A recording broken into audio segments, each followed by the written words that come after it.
Our artist of the day, the Foo Chickens. You know what Jordan asked me? Are the Foo Chickens one person? I said no. It's more than one. There's an S at the end. Yes, right. It's Plural. Chickens, not Foo Chicken. Right. It's plural. Got it covered. They're actually a fun rap group. The more I listen to them, their album F.U. Foo was released on this day. Long time ago. Yeah, 1991, I believe. Back in our childhood. All right, let's go to our guest line. If you happen to be watching us on QSportsTalk.com, you see our next guest. We are pleased to be joined by Associate Head Coach of the SU men's lacrosse team, Pat March, Offensive Coordinator, Recruiting Coordinator. You wear many hats with this program. Pat, thanks so much for coming on. How are you today? Great. Thanks for having me, guys. All right, so off to a 4-1 start. Congrats on the start to the season. What has changed from last year to this year, and the natural progression from where you guys were a year ago to now? I mean, people are talking about you guys as a Final Four contender. What's changed from a year ago to present day? I think a lot of stuff. Experience for our the number one recruiting class in the country last year as freshmen.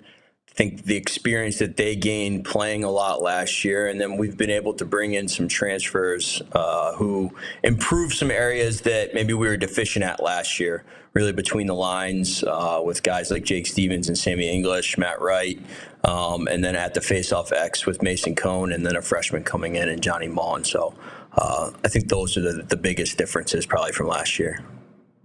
You mentioned the face-off X, and that's been an issue for a few years now for this program. And you go out and you get Mason Cohn, and so far he's passed every test, right? I mean, how important is it? It's kind of an obvious question, but you need one, right? I mean, it's just like an NFL team needs a quarterback. You need somebody who can consistently win face-offs for you, and you guys found one this year.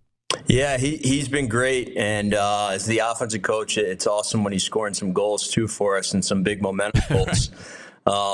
But yeah, I think if you looked at the analytics out there, if you're minus 10 in possessions, it's extremely hard to win a game that way. And Mason and Johnny Mullen too have really allowed us to kind of win the possession battle in a lot of games. So it's been great.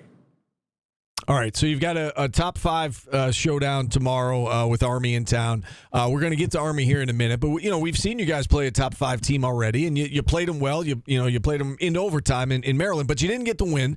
And I know there are no moral victories for this program, but what did you learn about this particular team in that game? The fact you were able to go toe to toe with one of the best teams in the country.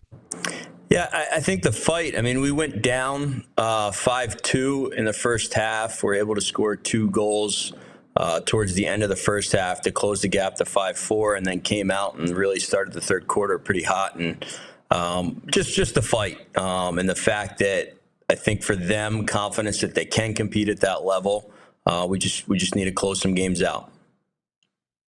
We saw Joey Spallina recently go over 100 career points, 7th fastest to do it in program history. And I don't need to tell you, but there's been some pretty good players to come through the Syracuse lacrosse program.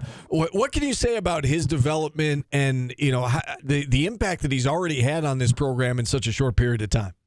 Yeah, Joey's been great. He's got an extremely high lacrosse IQ, so he's able to kind of see how the defense is playing us and have conversations and see the openings. And I think the big thing with him, too, is he's an extremely good and accurate passer. So he throws good passes. The passes are on his teammates' ears, and they're able to kind of make plays. So I think that's kind of been the big thing and a big focus for him this year is the assists, and he's been great at it. You mentioned his assist total, 22, and leads the team by 13 in that category. And he's got a lot of options, right? I mean, it's not like you have 1 or 2 scoring options. You guys have a lot of different options on this team, and what a luxury that must be for him and for you, for that matter, to have so many options and so many guys who can put the ball in the back of the net. Yeah, there's the list is kind of endless almost with the options that we do have, and Owen Hiltz with Christian Mullet at the attack, Finn Thompson at the midfield, Sammy English, Michael Leo, Luke Roa was great in the Maryland game and has been great throughout his short career here so far.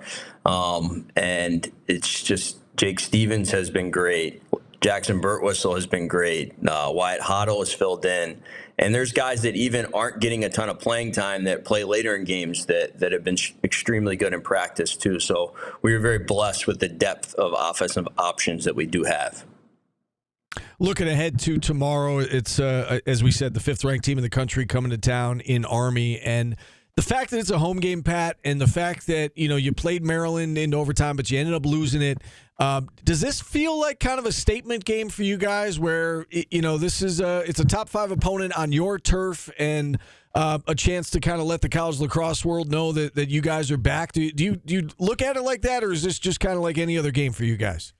Not really. It's a big game because it's the next game. It's the game that we have coming up this week, and we're going to concentrate and focus on that one. It's great, the rankings and everything, but at the end of the day, we all want to be playing in May. So it's just a chance for us to prove ourselves and prove the development throughout the year. So fired up for it, but it's just the next game.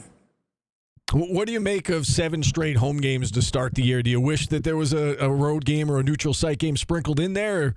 Or do you guys like the fact that you're, in the comfy confines of the Dome for so long?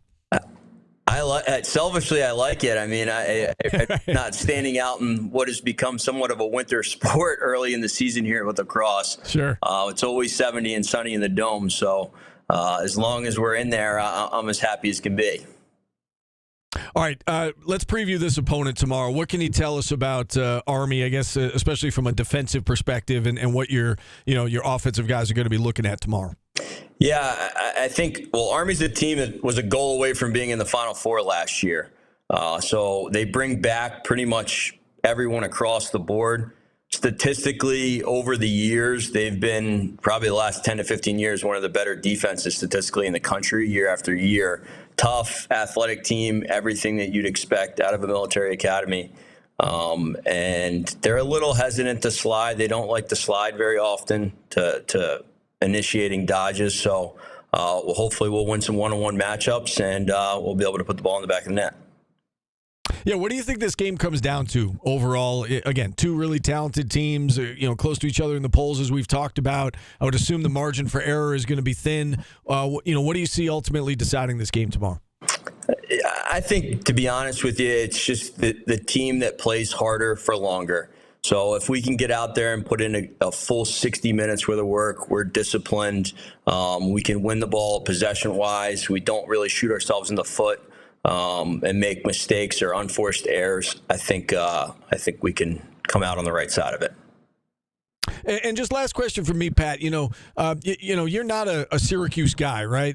We see so many of the coaches on campus, hired from within the family. Look at the basketball program. All the assistants, with the exception of Brendan Strawn, went to SU. Adrian Autry, obviously, Felicia Leggett-Jack. What's it been like for you? Not coming up through the ranks here at SU, but coming here now as a coach and spending a few years here. What's it been like for you being part of this program and part of this Cuse family?